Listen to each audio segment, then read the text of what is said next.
Hey, here we are again for another episode of Work Sucks, episode 8. And you'll notice Callie was in a different background last time, and I have a different background this time because I am in an underground hotel in the centre of London. Having been in the north of England all day, I'm now back on safe terra firma in the south of England. Callie, how are you, my friend? I am fantastic. How are you? Tired, exhausted, but super excited to have Steve and my new friend, my microphone. It is a beautiful microphone.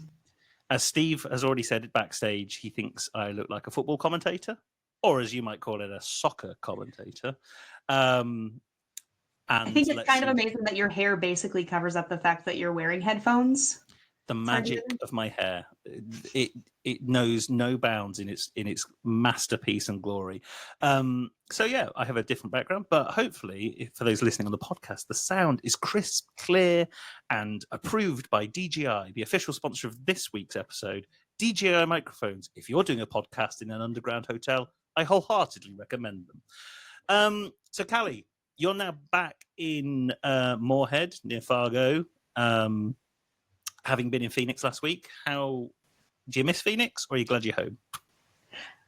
Both, I guess. Phoenix was like 75 degrees in the evening, which was perfect. So like take me out at night and I'll stay in the air conditioning during the day, which is basically what needed to happen anyway. So it was a great time. Disrupt Phoenix was a successful event.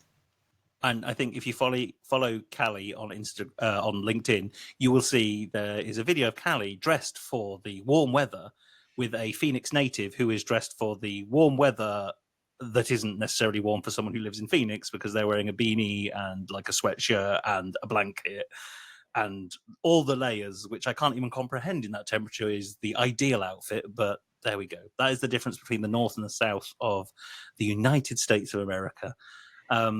So yeah, but a good time. You did a talk, right, at Disrupt HR Phoenix. How did it go? Oh, it was good. The fun of Disrupt is you have to be ready to just roll with it, and whatever happens, happens, and that's how it went. Perfect. And we, in the interim, have talked about possibly doing a live in-person Work Sucks podcast at some point with the same vibe of a Disrupt HR, which we'll talk about maybe on a later episode when we've actually got our shit together and actually planned it, rather than just kind of exchanging WhatsApp voice notes and kind of going, yeah, we could probably do it. So Coming on Work to you Sucks in June when we're together again. in June. Okay, so we're committed to it now. We've got to do it in June. We've said it on LinkedIn. It's happening. Yep. Okay, so on Work Sucks, just a reminder for everyone, if anyone's tuning in for the first time, we ask 7, potentially 8 questions, depending on the discerning choice of our dear guest, whether they want to answer the question number 8 that some people do decline to answer, so we allow them that, which is the worst co-worker question. We ask them 8 questions about the world of work, why work sucks, but also a little bit of a positive spin on what we could do better in the world of work as well. And it is my great delight to invite onto the screen my dear friend, my partner in crime from a UK perspective of emceeing Disrupt events. It's Mr. Steve Foulger. Hey. Good evening. Welcome. Hello, guys. How are we? I think we're right. Callie, we okay? Yeah, super chill. I think Kelly's energy is underground right now, and so we need to. I am very aware that I'm in a hotel room and there is a person that side of the wall and a person that side of the wall, and the last thing they want to hear is like full blown Toby going, "Oh, podcast, blah, blah, blah, blah, blah." Even people who listen to this and watch this don't want to hear that, so I'm not going to subject it to just strangers. Fair. Steve, where in the world are you joining us from, my friend? I'm in Shrewsbury, so I'm on the Welsh border for anyone that's not in the UK. So I'm in my outdoor office. So if you hear any noises here, it'll probably be a fox landing on the roof. A fox landing on the roof? Was it parachuting in? Yeah. This happens all the time, Matt, in the sticks, mate. Those SAS foxes that are in Shrewsbury, or SWAT foxes, as we'd call them in America. As this is a dual language podcast, I have to often flip between different words like football, soccer, SWAT, and SAS. Yeah, they've just come from the trash cans, if that helps. I can do the multilingual as well. Oh, look at this. Je m'appelle Toby. A little bit of the French coming in. Okay, 3 languages we've got in this podcast as well. Guten Tag, that's 4. That's enough. Steve, what do you do? What's your job? What do you do? So these days I help other businesses with organisational transformation and people services, or in old money HR. So basically look at it from a commercial lens, I suppose. So put the business first. We all hear the kind of people first thing, but actually, if there isn't a business, you can't put the people first. So it's kind of looking at it with a business mind up. And I think that's why we get on, because that is absolutely what the world of work needs. It's a little bit. How did you get into the work? Oh God, that's a good question. So by chance. So have you heard of the equation E plus R equals O? Nope. No. Okay. So E equals the event, O equals the outcome, and the bit in the middle is the crucial bit, which is the R, which is how you respond. So I used to be a mortgage consultant many years ago, and they put half of the mortgage consultancy channel at risk. I was high up in the league, so I was at no risk at all, really. But a person next to me kind of burst into tears, said, "I'm about to lose my job. I've only just joined." And I went, first in or last in, first out doesn't exist anymore. You'll be fine. We've hired you for a reason. We've got better at our recruitment, not worse. So I think you're in a strong position. And there was a HR director stood at the door watching me saying all that. And as I went off for my individual meeting, he went, "If you don't want to stay in the mortgage channel, I'll have you in the HR team." So I joined the HR team. I actually was doing recruitment at that point about 25 years ago. That's a great story. I didn't realize you could scout for HR talent. Like, you just sit on the sidelines and go, "Yeah, he looks like he's got he looks like he's got it. We'll take him, sign him up." So transferable skills. I love it. I was going to ask you a really boring question. What's the best mortgage you've ever sold? I'm not going to do that. But not this podcast. Sadly, I would have answered. What is the lowest interest rate you've ever been able to get someone? Oh God, that's a good question as well. So I'll go the other way, actually, because when I first started, people were still on 10-year mortgages with Leeds and Bradford at the time, because they signed up thinking, "I'll hold at 10% interest rates. That's going to be a good sign." So obviously that was a terrible decision for anyone that did that. So yeah, I've been a lot lower than that. Probably the lowest in my time was about 3.25. They've come down a lot lower than that since. There you go. Well, I mean, I'm fascinated, and I could talk about mortgage rates with you all day, but we're not going to do that. We're going to dive into our first question, Steve, which is, tell us about your worst ever interview experience. And as I keep telling all our guests, you can't include this as your worst interview experience. Okay. I'll try to behave.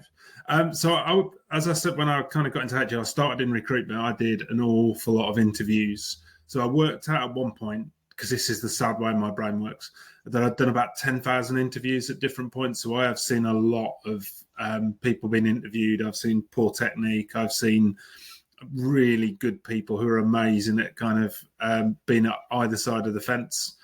So I've got a lot of stuff to kind of draw on through here.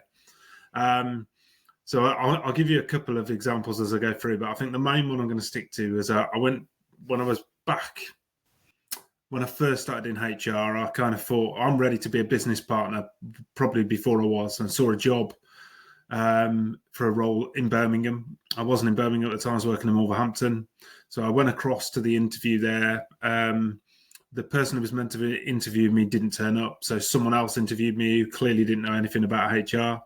So I was being interviewed for a role by someone who didn't know what the role was, didn't know how to interview for the role, from a person who knows how to interview, because I've been doing that as a job for a long time. So I knew something was wrong, and it was kind of just getting worse and worse. The reason I went for the job was it was more money, more responsibility. But on paper, it looked like I needed less experience, and it turned out that was the case. So they were overpaying for the role, quite clearly. I know a lot about benchmarking these days, but at that point, I didn't know a lot. That one thing taught me an awful lot. And then they put me on a test, and they said, "This will take you an hour to do." And they left me in a room. I was done in 15 minutes and kind of came out with my paper and my pen and kind of go, "Yeah, I'm done." And they were like, "Well, you can't be." So, "Well, I am." And they had a look and they went, "Oh, you are? Yeah. Okay. Yeah, you can go." And that was it. So I was probably in there a total of about 90 minutes. There's a lot of faffing around. I was thinking, if these are the people I'm going to be working with, I'm not sure I want to work here. So I kind of went, vamoosed out the door and thought, if they offer me the job, I'm not going back. I got another phone call from the agency about an hour later, got told off for leaving the test after 15 minutes. I went, well, did I not get the test right? I went, no, the test was fine, but if they tell you it's an hour, you want to kind of stick around. And I went, okay, I'm not sure I do, and I'm definitely not sure I want to work there. And they went, yeah, they think you're overqualified for the role. And I was going, yeah, I think I am as well. I can't quite get my head around how this has all worked out and where I've landed. So I thought, I'm in a good place. I'm going to stay where I am. And I did for another couple of years. So you were 4 times as efficient as they wanted you to be, and they went, that's a problem. Basically, yeah. So I knew I was in the wrong place as soon as that happened. It was kind of like, right, I'm going to go. But probably what really cemented it was right at the start. As soon as the person kind of introduced themselves and said, I'm not the person who's meant to be interviewing you today, but I'll interview you anyway, I was kind of like, oh, God, this is going to be a nightmare. And it was from start to finish. Did the job post say it was a fast-paced environment? I don't remember. Probably they all do, don't they? But you were too fast for the fast-paced environment. Hey, we're looking fast. Well, you're what we define super fast, but we're just looking for fast. Go on. The thing, I'm thinking, what it reminds me of is exams at school. Because in exams at school, they say, okay, if you finish early, go back and read everything and check it over. Yeah. But even if it takes you 15 minutes to do it, you've done, you've probably got maximum 5-10 minutes of checking that work anyway. Yeah, so you're still twice as quick. But the question I have for you is, overqualified for a role. You went for that role because you thought, oh, I think there's a job there for me. I'd quite like to do that. Do you buy overqualification as a reason not to hire someone?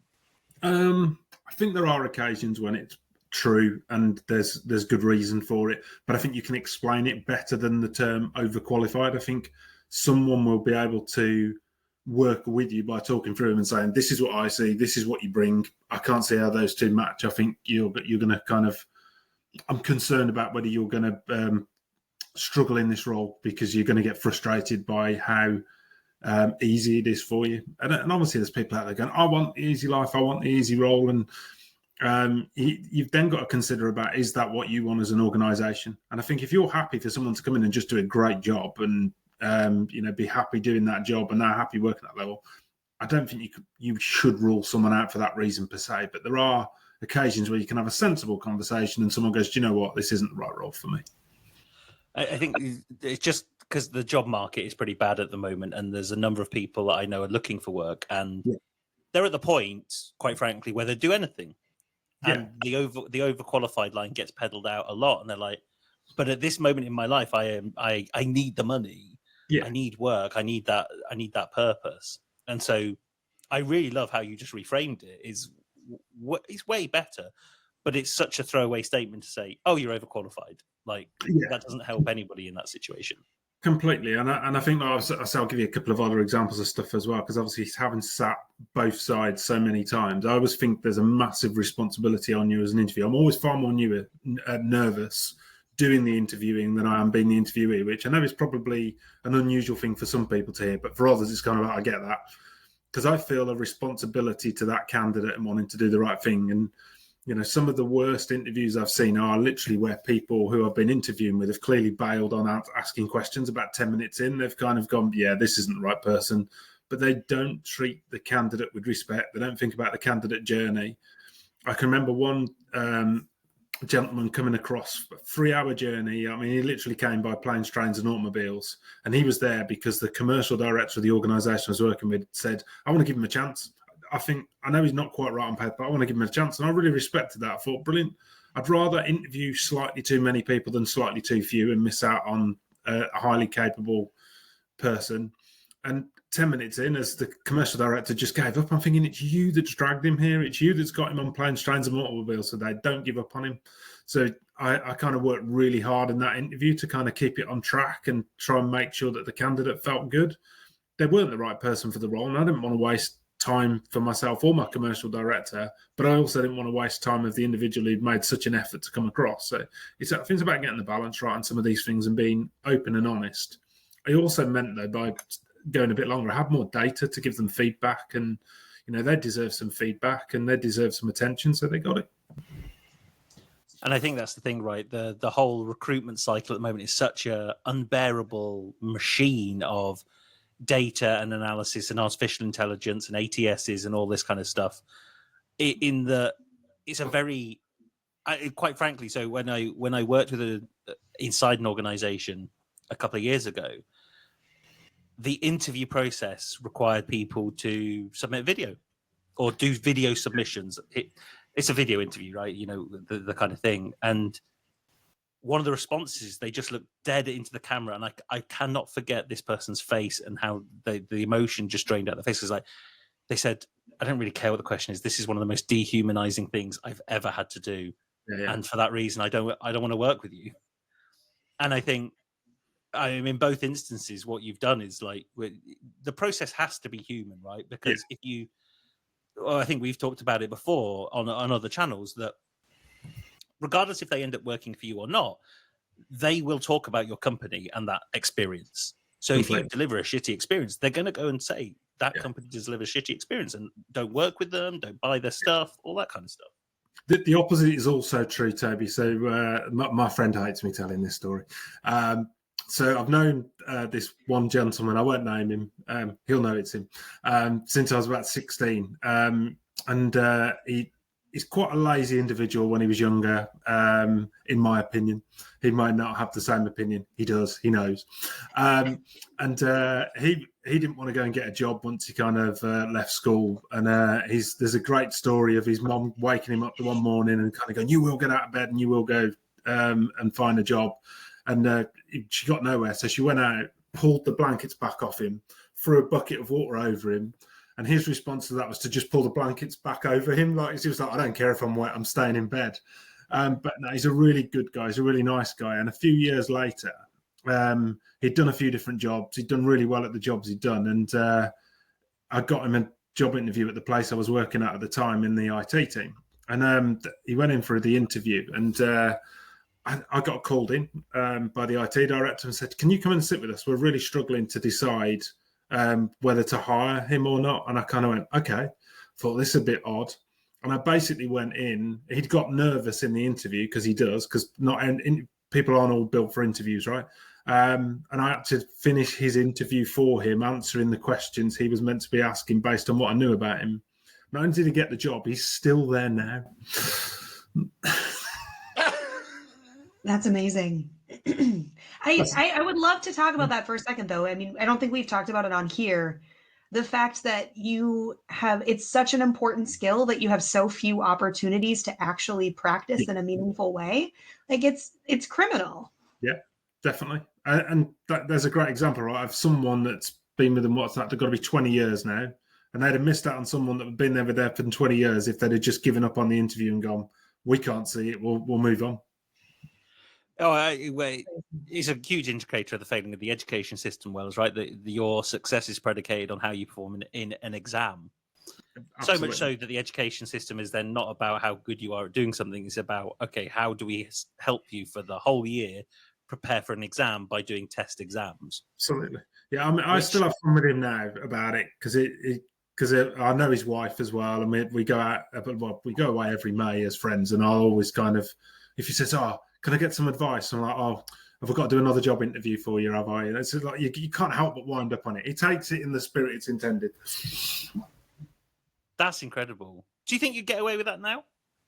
No. I think I was working at an organisation at the time that was quite open, quite transparent, looked at transferable skills, wanted to do the right thing, and they'd wanted to treat people right. Candidate journey was really important. Bizarrely, I'm out with my old boss from there tomorrow night, who I'm still in touch with like 20 years on. So we're going for a couple of beers and a curry tomorrow night to put the world to rights because we haven't caught up for a while. It's that okay. type of thing. This is a perfect transition. Who's the boss you would not go out for drinks and dinner with? Not what curry are you going to have, which is my question. Oh, there we go. Yeah, it's really difficult. I've been incredibly lucky with the bosses I've had, and some of that's not just luck, right? Because I'm as fastidious in terms of selecting who I'm going to be working for as much as they are of selecting who I'm going to be. So I had to really think hard about this. And I've had a couple of bad bosses, definitely. But the one thing that struck me was more a situation. And you'll see it kind of follows as a pattern as we go through some of the other questions. So my first day at the Forensic Science Service, and I will name them because they don't exist anymore. So there's a company that doesn't exist is going to find it pretty difficult to sue me for something that's true. But other than that, so on my first day of arriving, my boss pulled me into a room to say, just to let you know, I'll be leaving. So it's kind of like, okay, my boss is leaving on the first day that I've arrived. This was a fixed term contract as well. This wasn't a permanent role. So it was kind of like I needed to prove myself, because the idea was you go the fixed term contract, prove yourself, and you become permanent. Why they just didn't do a probationary period, who knows? And when I got back to my desk, I was reading my emails, and the other person who'd interviewed me was the operations director, and there was a notification come up on my screen to say the operations director has left with immediate effect. So the two people who brought me in to do the job had gone within hours of me arriving in the building. There was then another email that came through to announce who the new HR director was and the new head of HR was. So it's kind of like, right, so there's a new regime. Then I was kind of read on, and it told me about how 30 people who I was sat with, because it was a big HR team, it was a big organisation at the time. Half of them were leaving. I didn't know that. So I'm sat amongst half of these people that are already leaving. And then I'd also been to a meeting in the morning, and we were doing some work with part of the police force. And these two individuals had basically said, look, this is what we need you to do. And they'd given me a job description and said, that's going to be your role. You're going to jump on this call with us. This is going to be a project you're going to be leading. And I read this job description. I went, that's not my role. That's not the role I've applied for. And they kind of went, yeah, but you're only going to pretend. I was like, why would I pretend? That sounds like fraud. So I was asking them loads of questions, and they were going, no, you can't look at it like that. And they were trying to tell me what to do. And of course, I've got no boss to go to, no boss's boss to go to, two brand new people who don't know me from Adam who've just come in, and I'm there going, what on earth is going on here? So arguably my worst boss is the person who left the day that I arrived, or the person who I would then have been reporting into who also left on that day, or these two fraudulent characters who wanted me to pretend to be something I wasn't to the police. It all worked out in the end. There's more to this story, but I'll let you ask any questions you've got, my honour. Well, why is this worst boss not worst first day? Because there's another one to come on that one. As I said, there is a pattern. Okay. Yeah, so the new. So go on, go Toby. No, I genuinely like, but like just people. Everyone leaves. You arrive and everybody leaves. Do you think it was somewhat your fault? I definitely, yeah. With hindsight, now I've seen all the patterns. I wrote to the new head of HR and the HR director straight away as soon as I was there. I thought I'd better introduce myself. This is how I joined. This is what I was told I was going to be doing. Just to let you know, I've had a very interesting meeting this morning with two individuals, and I'm not comfortable with the way they were acting and betraying. Those two individuals, by the way, were exited within 24 hours of me kind of sharing what had happened, because I went, we can't go and do that. That's a nightmare. They'd only been in the business a couple of weeks themselves, so they'd obviously not done proper process in terms of getting them in my opinion. But they left as quickly as they did. But the response I got back from the new head of HR and the HR director was brilliant. So I think that the head of HR, she wrote the words, thank you for sharing this and being brave enough to do this. It really warmed my cockles. I don't know what that means, but I can remember those words so much. They were brilliant. I worked with them for the next couple of years, had great time with them. Some amazing people joined. Such a brilliant group of people. 3 of them, in fact, of the people I worked with there were at Birmingham Disrupt not long ago. Warmed my cockles is not like a. That's not how I'd really expect the feedback to be taken. I'm like, oh, okay. I don't even know what it means. I'll have to look it up, Callie, because I'll let you take the next bit, because like. I'm surprised we haven't been shut down, because we've said something that none of us know what it means. So, yeah, sorry, we're in trouble with the LinkedIn algorithm if it means something, that. What's his name? I forgot his name now. The fella from Stranger Things who's in Lily Allen's new album. Like, warming cockles is if you've listened. Either of you listened to Lily Allen's new album? No. David Harbour from Stranger Things. The whole album is about her marriage with him, and he is essentially a scumbag. But for various different reasons, warming cockles sounds like something she would have caught him doing. Do listen to it. That's another headline sponsor for this episode. Not only DJI microphones, but also Lily Allen's new album, West End Girl, out now. I think that should be the phrase that just gets inserted everywhere, because you really, choose your own adventure as to what it means. I like that. That would work, wouldn't it? That goes back to the E plus R equals O, doesn't it? You've responded positively to it. We're going to get a different outcome to being shut down. I already know what Toby's doing. The phrase "warm my cockles" is an idiom that means to make someone feel happy, content, and pleased. I don't think if you give that information to your HR director that she should really feel happy, content, and pleased about the situation. I think she was happy, content, and pleased that I'd felt bold enough to share it and do the right thing. That's how I'm taking it, Toby. But maybe she was warm, happy, and content about other things. Google AI has also given us here are some ways to warm someone's cockles. Okay, your top five. Google AI is dangerous. Perform a kind act. Share a happy memory. You've not done any of those two. Express genuine appreciation. You didn't do that. Make them smile. Maybe you did that. Or listen to something heartwarming. They're the 5 top ways to warm someone's cockles. Okay, that's better than I expected from Google. It's pretty good. Yeah. You said well, no, I'll tell you what. We'll go on to the next one. What's your worst training course? What's the worst training course you've ever been on? Well, I've run a few.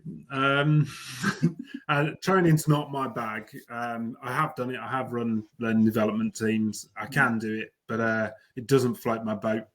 So I'll definitely pick someone or one that's happened before. So I think, which one am I going for? So I've got 2 going to. Do you know what? You can do both. I'll go with one.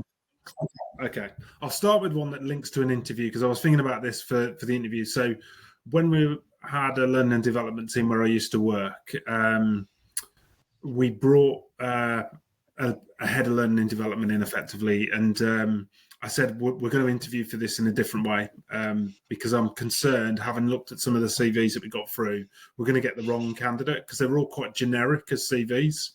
And I thought I want the best L&D person we can get. And the way I'm going to know that is to kind of experience what they're like. So we did an open evening, and we got them to come in for the open evening, and we got them to do a range of different things. So we did like speed dating as interviews. So like 5 of us were in a room. We all owned a question. We asked that one question to each individual. They'd move on. The next person come in. They'd move on. The next person come in. Sounds a bit inhumane. It was a lot friendlier than it sounds. Then they went on a tour of the building, and we deliberately put some things out that would tell them about who we are as a business, so that when we brought them back, we could kind of see how vigilant they were. So we were kind of like, if you were selling this business to someone else and you were doing an induction, what could you tell them about the business that you didn't know half an hour ago? And we literally signposted these things for people. And it was amazing how few things, even when you pointed them out and went, remember this, you're going to need it in 10 minutes. How many people forgot it, didn't write it down, or just kind of went out of their heads. But by far my favourite bit of the whole evening was we got them in advance to prepare a 5-minute training session. A 5-minute training session, that's a tough gig, right? Because it's kind of like, well, how am I going to outline the objectives to start with? How am I going to check what you've learned at the other end of it? And how am I going to teach you something in the middle of it, and make it interactive and do it in a modern L&D way? Really difficult task. But there was just some brilliant things that went on. So one of my favourites was the gentleman who set his alarm clock for 5 minutes. And he started and he kind of went through all of his training. It wasn't the best training in the world, but his alarm went off after 5 minutes and he was nowhere near finished. So we just turned his alarm off and kept going. So about 9 minutes in, I kind of had to go, right, we've got other people we need to see. You've had your 5 minutes. Thank you very much. Really appreciate it. There was another one who set their slides to a 5-minute timer. They'd have been terrible at disrupt because every time their slide changed, they'd just go, oh, no, that was too early, and they'd click it back. So their timer just kept resetting all the time. And I go in, I am timing this myself. So we kind of had to go through that. But by the end of the process, it really kind of shone a light on one individual. And what I'd done as a data check beforehand is I'd ordered the CVs based on what I'd seen in terms of where I thought they were based on their CV alone. And she was in the middle of the pack. And we're talking about 40, 50 CVs. And she was buried deep into the middle of the pack. By the time we'd done this event over the evening, she stood out like nobody's business. She still works there now. Absolutely brilliant L&D manager. I've got so much time for her. She did an amazing job in the time I was there, but as I understand, is still doing an amazing job now. But if we'd have gone off a CV alone, we'd have declined her. What was amazing was we also found her successor when she moved into the higher job, and we needed to expand the team on that same night because there was another lady who came across really strong. Well, she'd be brilliant at doing the product training. So when that role came around, we phoned her and said, we know you didn't get that role, but would you be interested in this one? And she took that one. So as training sessions go, hers was memorable, but some of the worst training sessions I've ever seen were on that evening. Did you give them a heads up that they were doing a 5-minute training session before they came in? They had to prepare it in advance. That was the one thing they had to prepare in advance when they came in. Everything else was set up for them on the night, and it went like clockwork as we kind of went through it. This sounds fun. Oh, it's great fun. It's not the first time I've done it. So we did it when I used to look after catering. I used to run 2 restaurants there, or a canteen and a restaurant, really. The restaurant's now open to the public. A whole other story I could tell you all about, which is that I'm sure they're going to win multiple awards. They've already won one. But I remember setting that up, and when we were trying to find a chef, we got them to cook for us. So that was part of their interview process. But what was also part of the interview process, because I used to look after HSE as well, was making sure they did all the hygiene and closed everything down correctly. And one gentleman who was there to start with and had issues around hygiene, I'd said, this is the task and this is what you do. And he cooked us loads of stuff, and some of the food was brilliant.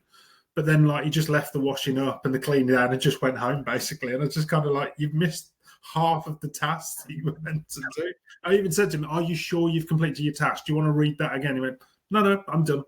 And he just left, so he didn't get the job. So, yeah, we used to have loads of fun. What a groundbreaking idea.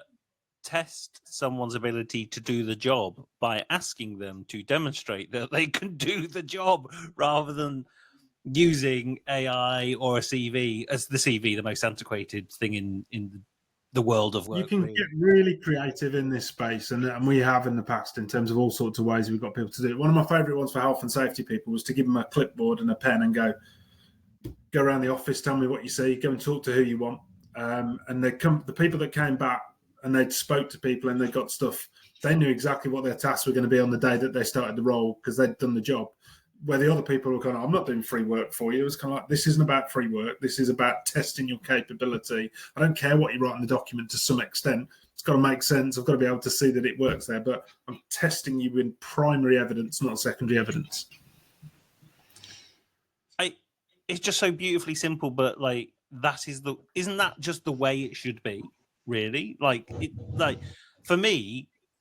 Logically, there is no other way of trying to understand how someone's good for a role. But we've manufactured so many platforms, systems, processes, and PDFs or printouts, if you're of a certain age, that what would you do before you printed a CV? Would you just handwrite it? I don't know. I'm not assuming you're that old, Steve, by the way. Yeah. I used to get my calligrapher to do that for me. You got your quill and ink out and went, dear sir, one would like a job at your fine establishment, and here are my credentials. I think actually that would probably get you quite far if you were to write it on like a tea-stained piece of parchment with a quill. You might get somewhere. But why don't people do it? Why is it not so common? I think everyone likes to fall in line with everybody else, right? And kind of go with, well, that's what everyone else does. So when we try and come up with what are viewed as radical ideas, quite a lot of people kind of go, oh, I'm not sure about that. I don't know whether you've seen The Traitors in the recent series. And Stephen Fry says at the start of one of the round tables, why don't we write the names down so we don't influence anyone around the round table, and then we can have a better conversation? It's like, what a brilliant idea. That is a much simpler way of getting to this outcome without everyone just falling into, I'll just do what she said and what he said. And you get true reflections of where people's heads are at, and everyone just ignored him. It was too radical; they couldn't cope with it. So it's this brilliant idea that everyone just talked over and moved on. And I think when you come up with these ideas that are like, why wouldn't you do it like that? People really struggle to start with, and people take time to kind of catch up. I spoke to you about you and freeformers before, Toby, in terms of you're too far ahead of the market, in that this is a brilliant idea. It's exactly what should be being done, but there'll be too many organisations that don't get it, and they'll wait for someone else to do it. So you need those early adopters and those people who just think a bit differently. Should I tell you about the second one? Please do. I was just about to say Stephen Fry's amazing because he supports Norwich City. So, and now with that said, please tell me your second one. Yeah, so we were obviously talking about worst training courses, and I said there was a pattern to first day. So when I joined one of the organisations, I got an indication that I would be working with my new boss on the first day because that was part of the induction programme. And also when I arrived, I got told, take 2 notepads in with you. And I kind of was like, why do I need 2 notepads to go into there? And so one to write down the things you need to learn from today, and then one to write down how you're going to change this after because it's rubbish. I was kind of like, okay, right. I didn't know where to go from that. And then I got a message from my boss saying, I'm not going to be in today.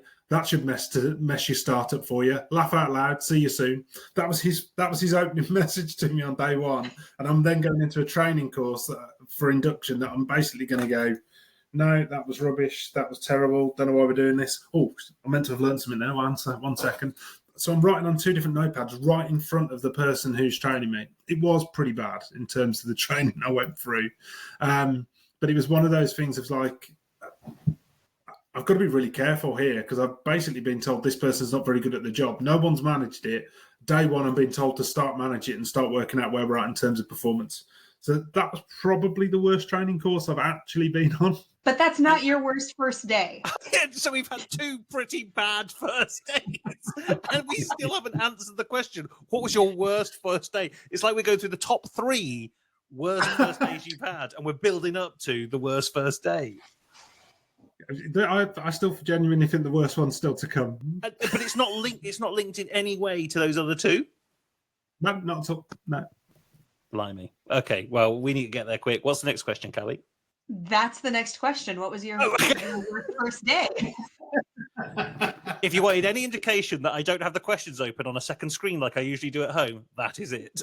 And if you wanted any indication that I have prepared for today, you now know why. Steve set up a beautiful segue there to the next question, and I just butchered it. I apologise. Steve, in the edit, Steve, okay. And with that, Callie, what is our next question? Nope, not doing it. And then you say the next question. This is like when our fake boss had to be Toby. This is like that. We pretended an entire episode that their worst boss's name was Toby, and it kept reoccurring. It was fantastic. I haven't seen that one. I thought I'd seen most of them. No, don't listen to that one because I got a real bad rap. Like the name of Toby was dragged through the mud that day, and I was not pleased. Usually, it literally gets dragged through the mud because people who say, "Oh, I know someone called Toby," it's a dog.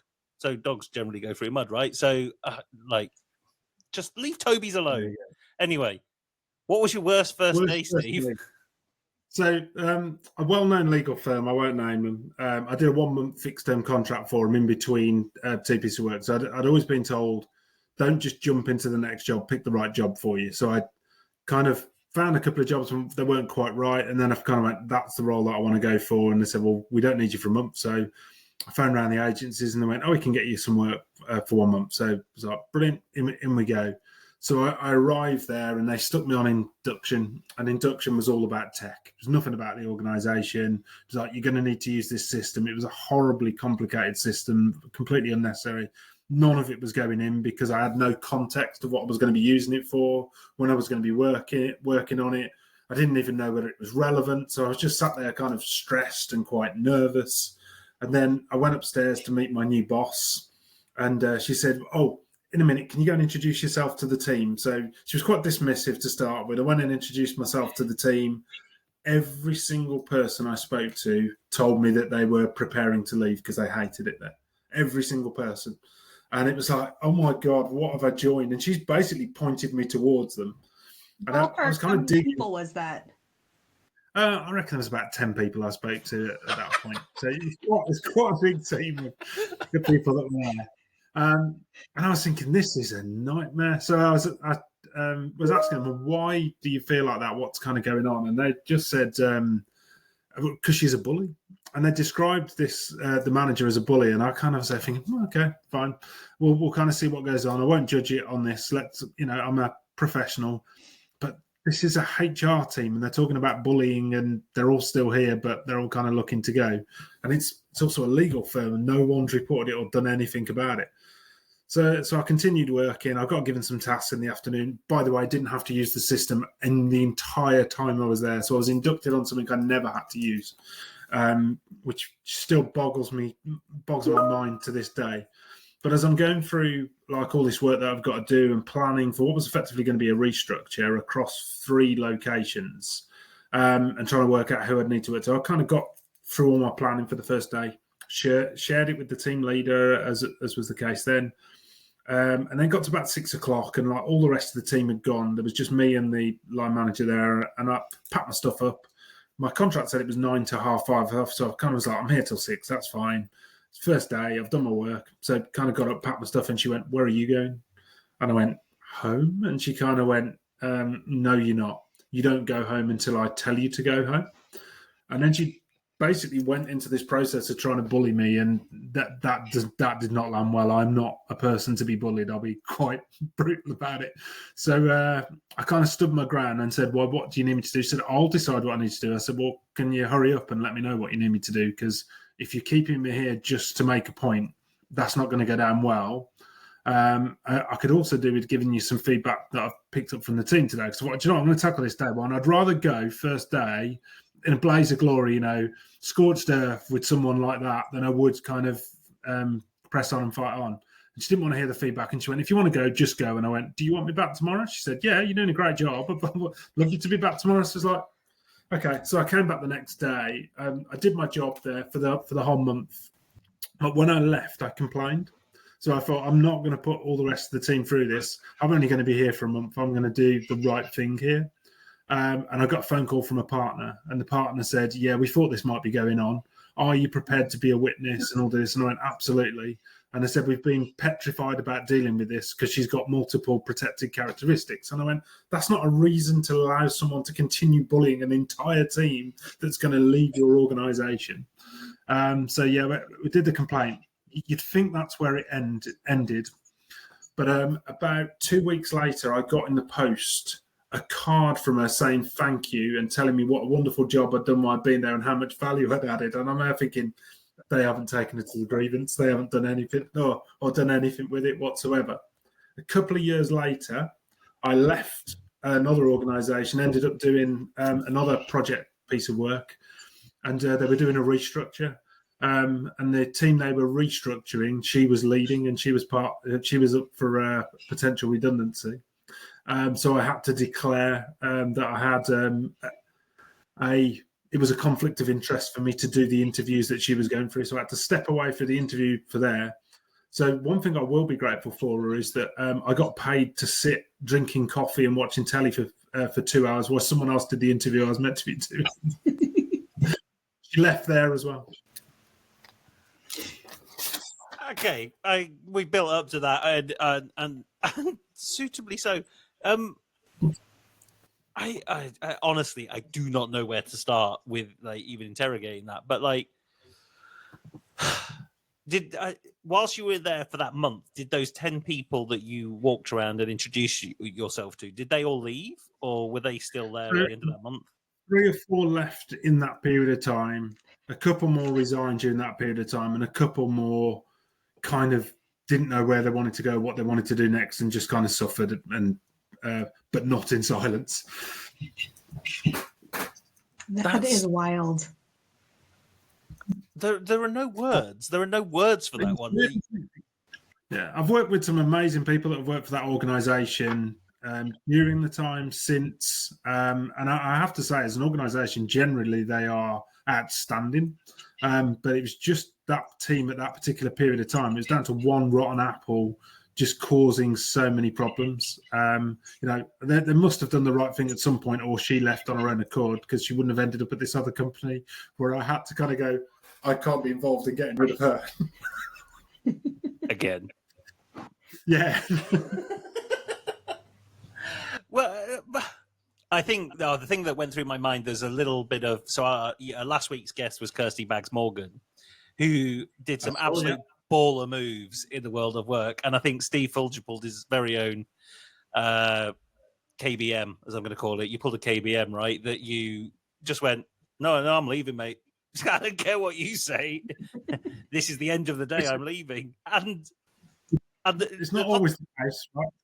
But that one was one where I'm like, I'm safe here. I'm comfortable that this is the right thing to do. I'm here for a month. Where's the risk to me here? There's not a major risk. I don't need to work for this month. I've chosen to. Seemed like a good project. Would you have acted differently if you were in full-time employment then? Would you have not done that? I think I'd have still raised a grievance, but I'd have probably done it in a different way. I probably wouldn't have waited till when I left.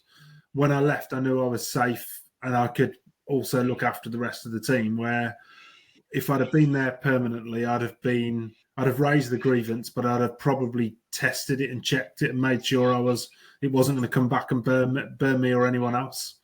But I didn't need to do that on this occasion, thankfully. But yeah, I probably would have acted differently, because I needed it. There's other points where I would have needed the job and would have needed the money. I'd have had to have some self-preservation. And I think that's the crazy thing about the world of work, right? That where those things happen that are so fundamentally wrong, there is always that element of self-preservation that means that you have to... There is that balance, right? That you have to work in... That's factored in that decision-making. You can't always go in gung-ho with doing the right thing because of that self-preservation. I'm not saying that's necessarily right. It's just an observation that, like, we should be able to question and interrogate the system around us safely if something is right or wrong. Absolutely. It shouldn't be we have to be on a one month fixed term contract to feel comfortable doing that. Definitely. So, well, let's move on to the next question then. What's the worst thing you've been asked to do at work? Do you know, they're all... I was really thinking about this, and I think it's all about context and about experience. So I can remember one of the first tasks I had to do as a HR person was tell someone that they got body odor. And I'd do that without batting an eyelid now. I wouldn't even think about it. I've been on the receiving end of that conversation many a time from you, Steve. Thank you. You always smell delightful, Toby.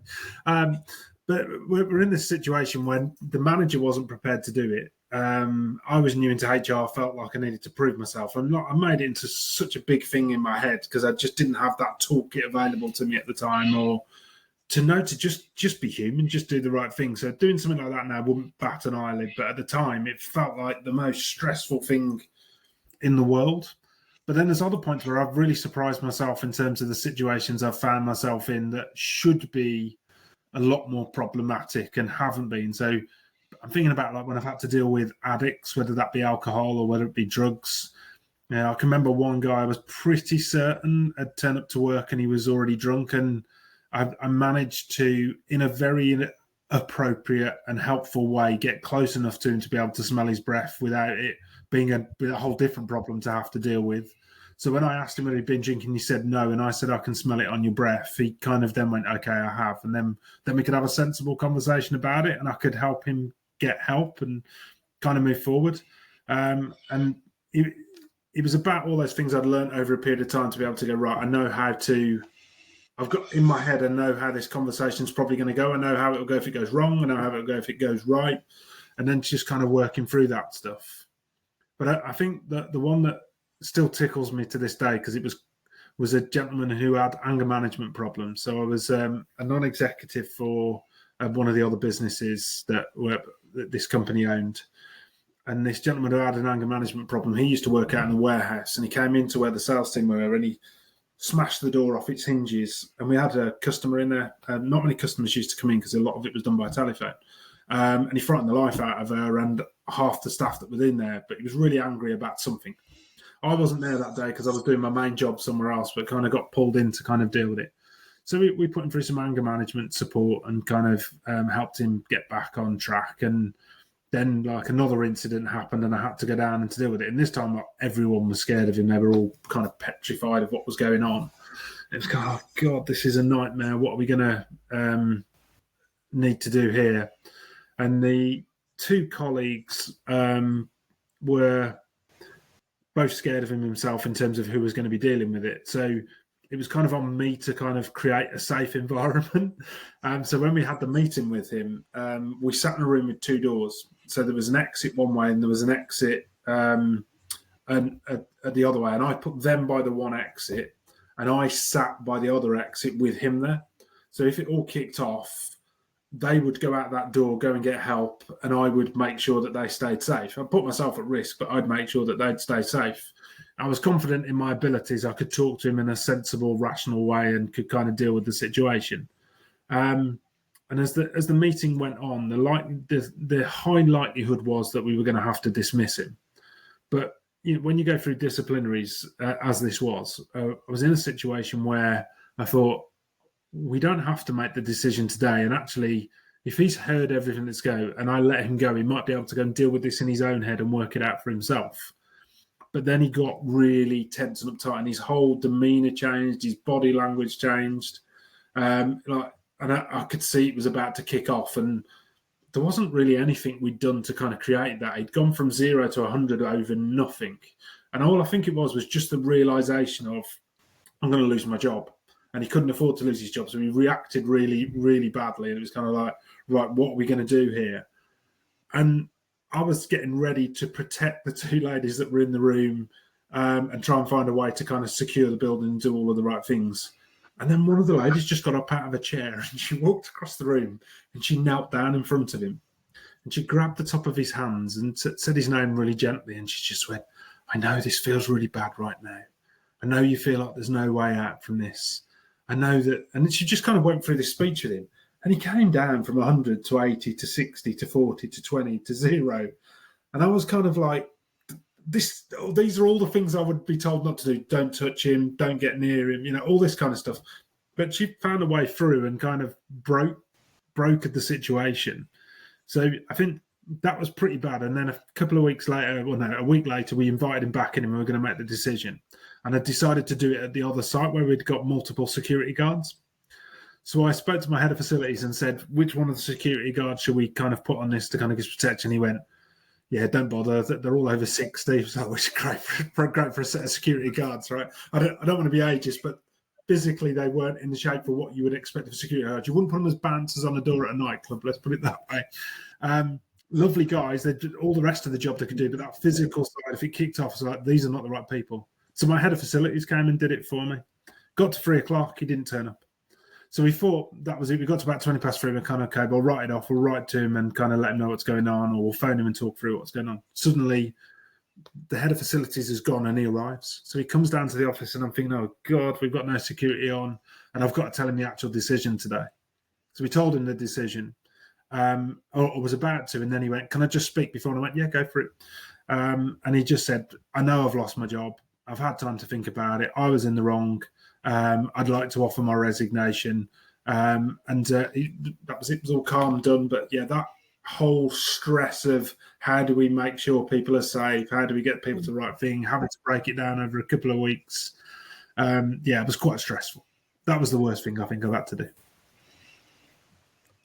I can't, for the second time, speechless. Like I can't even think about being in that situation, right? Like, because and again, it's another KBM moment and Kirsty Bags-Morman moment, because she's been talking a lot recently about, the unnecessary violence in workplace to people who have to have those sort of conversations, which is like, right.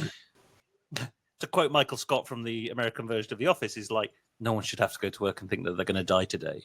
But genuinely, you shouldn't have to think that at the workplace you're going to be put in physical danger because of another individual. You shouldn't have to walk the streets and then think that and all that kind of stuff. But work is kind of this protected kind of community and ecosystem where you shouldn't have, we should all be on the same page here. So yeah, that's nuts. it's not always, those situations sometimes are quite funny. So there's one that is quite funny from when I was younger. It shouldn't be, but it is. So I was walking around, I was working at an office, and I was in HR at this point. And the IT director, same one who helped my friend for the interview for, came to see me and he said, we've got a problem. We've got an individual in the team and we've just looked in, their bag is out by the side of their desk and there's a gun in their bag. And like straight away, I'm like, oh God, where do we go here? What do we do? And I said, well, where is he at the moment? So like, oh, he's popped out to the bathroom. So we wandered up the office to kind of see where it was at. And I looked down and there was a bag and there was clearly something in there that looked like a firearm. So I zipped the bag up and we put it into a secure locker and locked the door on it. And then we said, what do we do? I said, we'll have a conversation with him when he kind of comes back, and we'll kind of work out what we might need to do from a security point of view. But I said, we've locked away the firearm. We can probably have a conversation. I was pretty junior at the time, so I definitely didn't follow the right protocols and didn't get it right. I'd have done it differently now. But yeah, the IT director said, I'll leave it to you and his manager to sort it out. And I went, yeah, that's fine. So it was a pretty empty office. So we sat down at his desk, me and his manager, and said, can we have a word? And we had a light chat and said, we've had to lock your bag away because we've seen that you've got a firearm in there. And he goes, no, I haven't got a firearm. And he opens his drawer, like I've just done here, and he reaches out. He said, yeah, this isn't a real firearm. He got another one in his drawer in his desk. And then as he pointed it to kind of say, this isn't a real gun, he fired it, and it wasn't. They weren't real bullets in it. They were like plastic bullets in it, and it hit his manager on the head. His manager was so angry they walked out across the office, absolutely fuming about the fact that was how he'd responded to this situation. And it did look like a firearm. But it wasn't. And you think it can't get any worse, but my wife worked at the company that this company had kind of come out of. And someone messaged her and goes, I think Steve's been shot at the company he's working at the moment. So she phoned me. I answered the call and I went, hello. And she went, I've just been told you might have been shot. And I went, no. So I had to explain to her what had actually happened. And she knew who the person was. And she said, I'm not remotely surprised. So yeah, he got disciplined. I can't remember whether we exited him or we exited for something else, but yeah, he wasn't in the organisation much longer. So why did he want it? Did he tell you why the gun was there?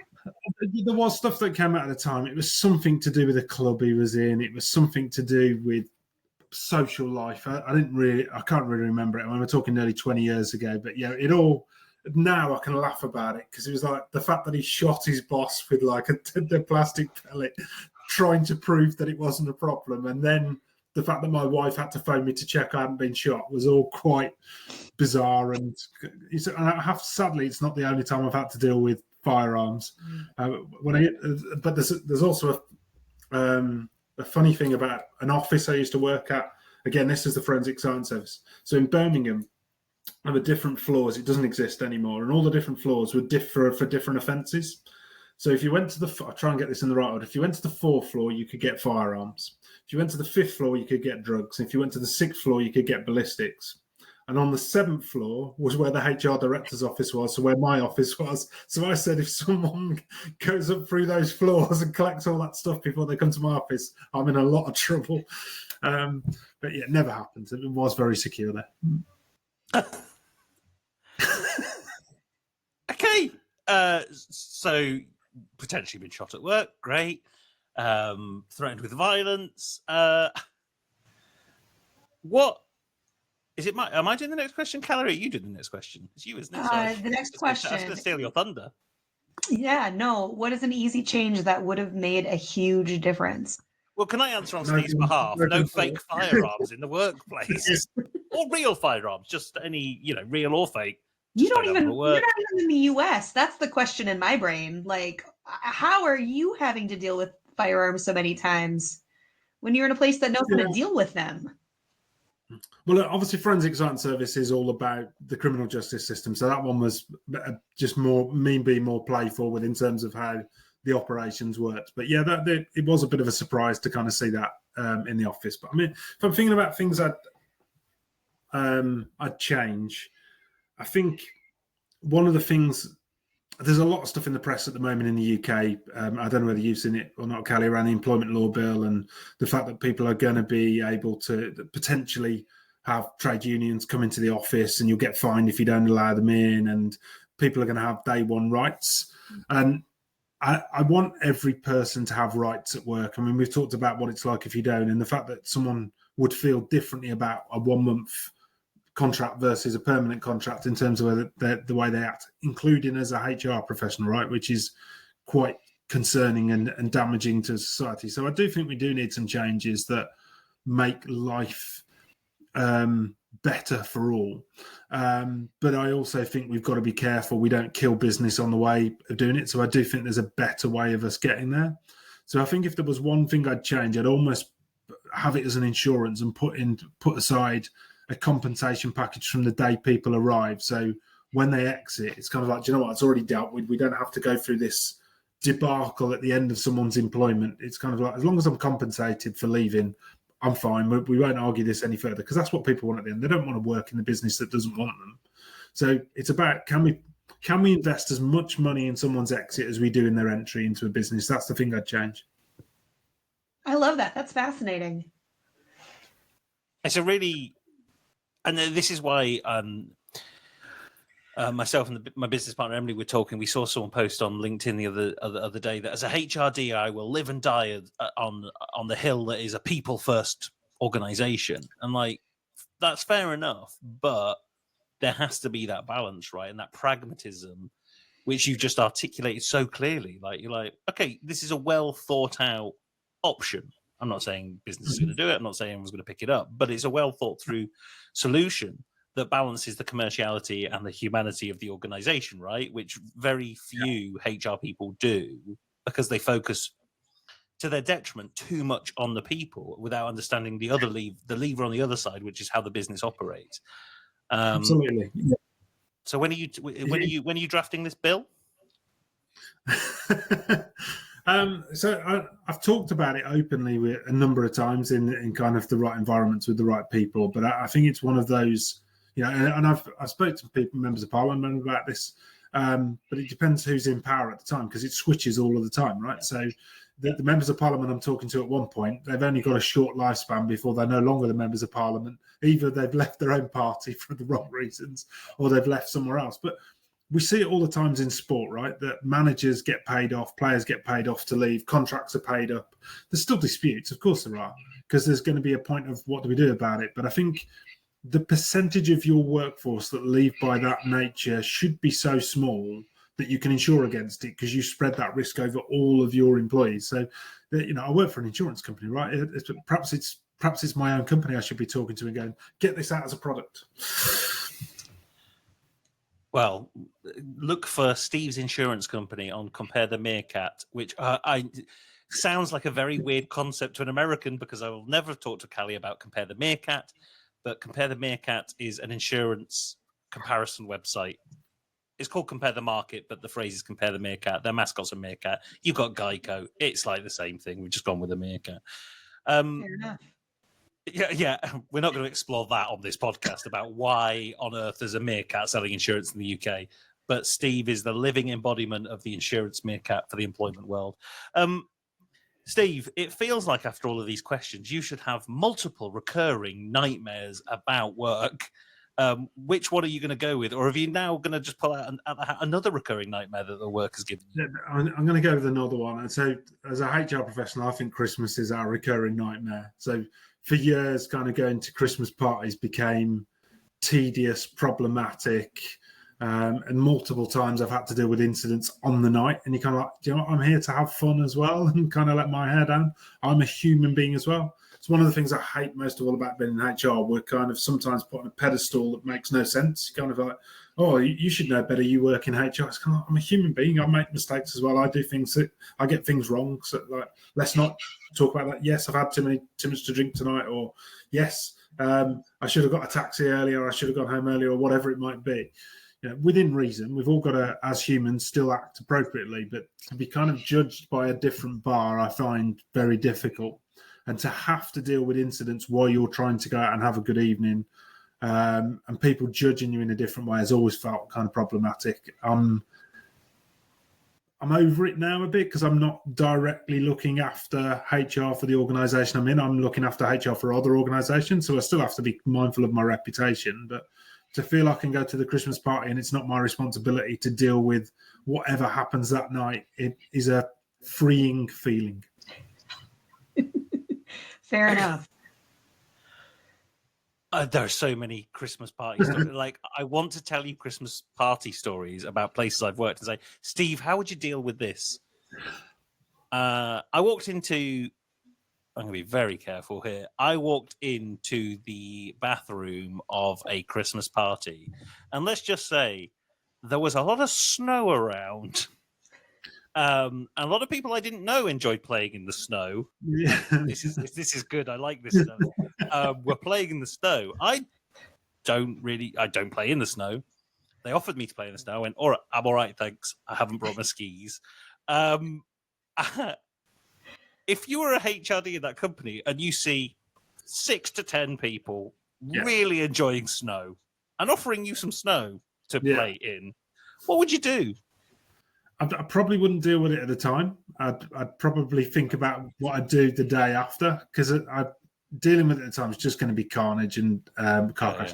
I can't afford to ignore it. That's part of my, professional indictment. But I think if I get too deep into dealing with it at the time, arguably it's a police incident, right? Because as far as I know, Class A drugs are illegal. Assuming that's what we're talking about, too. No, I was talking about playing in the snow. You've missed I'm sorry, I do the whole story. How have I got there? Who knows? But in terms of if it's illegal, there's a police incident, and you're probably at an event or you're at a place. To some extent, they need to deal with it. But these people are representing you, so you will want to make sure that you're looking after the reputation of the organisation. But some organisations I'm aware of, I'm not saying that I've worked there. It's some of the leaders and that are the problem in these situations. So some of the leaders loved playing in snow as well. They snowboards, skis. They were throwing snowballs. It was also here's the kicker. It was also an office party at the office. Yeah. So that doubles down on the problem, right? It's done on the premises of the working environment, which is worse. And I think this is the problem, right? You go there to have a good night out and to let your hair down, and then suddenly you're having to deal with an incident. But it's like there's no more responsibility on me in that situation than there is on anybody else that's in there. The only difference is I'm probably trained in terms of how to deal with it. And I also then I'm thinking, oh God, I'm going to have to deal with the well-being side of this as well. So these people aren't idiots. They've made their own decisions in terms of where they're at. Of course we'll help them. Of course we'll do the welfare thing. But apparently, because I've got my HR hat and I've got to switch off to the erroneous and stupid nature of what they're doing and what they're up to, and the predicament that they've put me in there to have to deal with that situation. Just to back reference last week's podcast, Kirsty Baggs-Morgan, ex-colleague, Charlie probably would have been there if you've heard that story. But if you haven't, go back and listen to that story, everyone listening, because Charlie, I love dabbling in the snow. She'd be right at home in the Alps. Steve, we're going to ask you another question, which some guests opt out of because it makes them feel uncomfortable. But you've told us it doesn't make you feel uncomfortable. Callie, what is that question? Tell us about your worst coworker.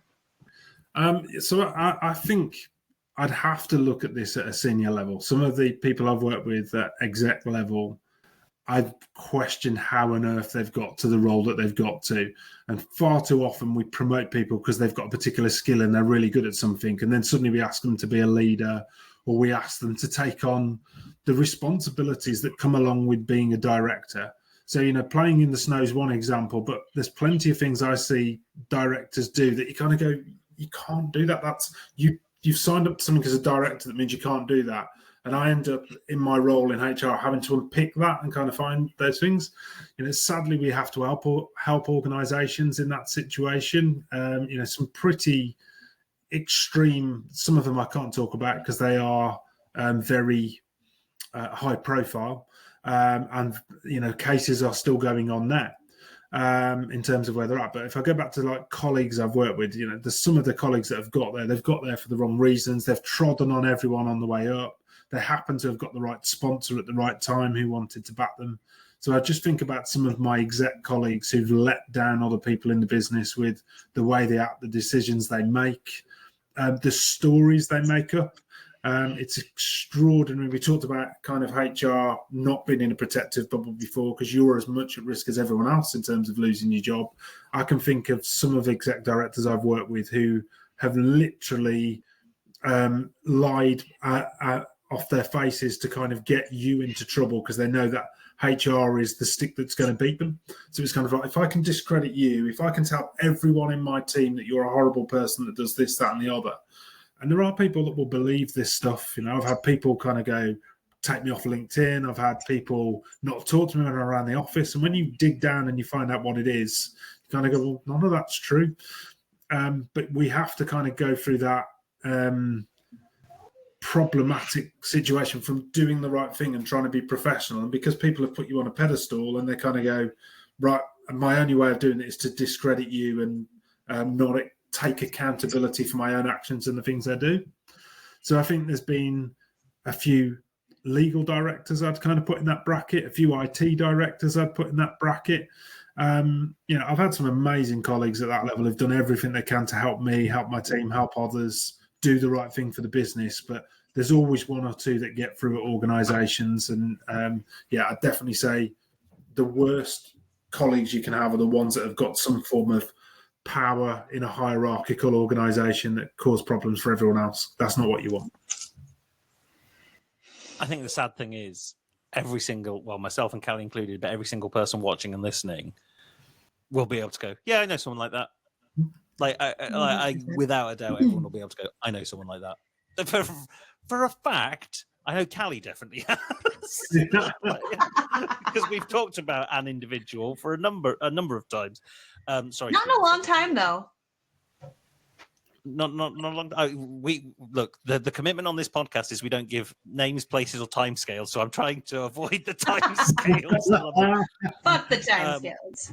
But it is crazy that the system rewards that. Like the system of work actively rewards it. The most organizations, the way they're designed, reward it, enable it, and do very little to demonstrate, the good, purposeful work that people do can have a way better, profound impact on the actual work, but also then the people around them as well. Yeah. And that's the thing that makes work suck a little bit. Yeah. Bit more levity now, Steve. We want you to go onto the Top Gear Wall of Fame. And the last question we're going to ask you is, what has been your longest ever commute? And it has to be regular, not a one-off. Yeah. Okay. So where I live now, when I used to travel down to Hereford, that was 52 miles each way each day. Or where I work now, I go in, as you'll know, I head into Henley once or twice a week. That's about a 3-hour trip there and a 3-hour trip back. So 154 miles each way. I'm obviously not doing that every day. So longest daily commute, 52 miles. Longest kind of regular commute is 154 miles. How was so we do it in time. So how long was the 52-mile commute taking you? About an hour. And you've just told us the trip to Henley's 3 hours. I think we can give a 3-hour trip. I think that's fine because you're doing it a couple of times a week. You're doing it on a consistent basis. I know because I've met you at the other end of that commute, and I know how long it takes you to get there because we go to the pub at the end. Because let's be honest, after you've got there and you need a drink, I think that puts you at second place. I will have to check, but I think that puts you second place behind Kelly, who was literally flying abroad every single week. Yeah, so, I'm not having to do that. No, not yet, you jet setter. Who knows? Steve, it has been an absolute pleasure. I think very similar to last week's podcast, the pragmatism and action that you take in all of the situations is a huge testament to your character. So ultimately, people are going to want to find you, follow you, and hear more from you. Where can they do that? Obviously, I'm on LinkedIn. I hope so. Otherwise, I might disappear in a minute. God, he was never there. Yeah, obviously, I work for NFP, so go on the NFP's website and have a look at stuff on there. I work in the people and talent team. I tend to be at all sorts of events like the Disrupt events. So there's multiple places you can find me. I'm not difficult to find. I've got an unusual enough last name. Yeah, you're pretty much everywhere. And I've been to a couple of NFP events recently, and some of the greatest forward-thinking people in the industry. An absolute pleasure to hang around and talk to. So not only connect with Steve, but also some of the awesome people in Steve's team as well. Like, just you're surrounded by awesome people. Definitely. So, Callie, before we let Steve go, how do you summarize the career and times of Mr. Steve Foulger? I think you are just so thoughtful in how you approach it, just down to how you even came into the industry. I think suits you so well for how you approach people. And so that's my thought is like, I want to be on a team with you because you seem like not only do you have your shit together, but you also know how to balance people and progress. And that's so hard to find. It's very kind. Thank you. And with that, Steve Foulger, the unicorn, as we'll now call you, thank you very much and catch you later. See you later. Thanks very much, both. Steve. Bye. Wow. I think to have Steve back to back with Kirsty's podcast last week, they are peas in a pod, I think, in terms of how they have navigated their quite tricky careers, I think we can say, based on all those experiences. And the other thing I need to mention before I forget is I think there are 2 T-shirts from this week's episode. Warm My Cockles is definitely getting on a T-shirt somewhere, and Playing in the Snow is also another one, which could be our holiday edition. And Playing in the Snow is perfect for the Minnesota first in-person event. It's perfect. Because it will be cold and there'll be snow, or because there'll be a huge amount of Minnesota and people will just assume it's about real snow and they won't. Good. So okay. safe right. for work. There were some things that I had not agreed to about this event that I think thought you were insinuating. It's like, what? So what now? I am not a mule. I'm not bringing anything over from the UK from any place I may have worked in the past. Please let Toby through the border. Yeah. And with that, I think that's probably a good time to go before we end up with any more libelous material on this podcast. So I've been Toby. Goodbye. And you have been... Callie. Goodbye. Bye.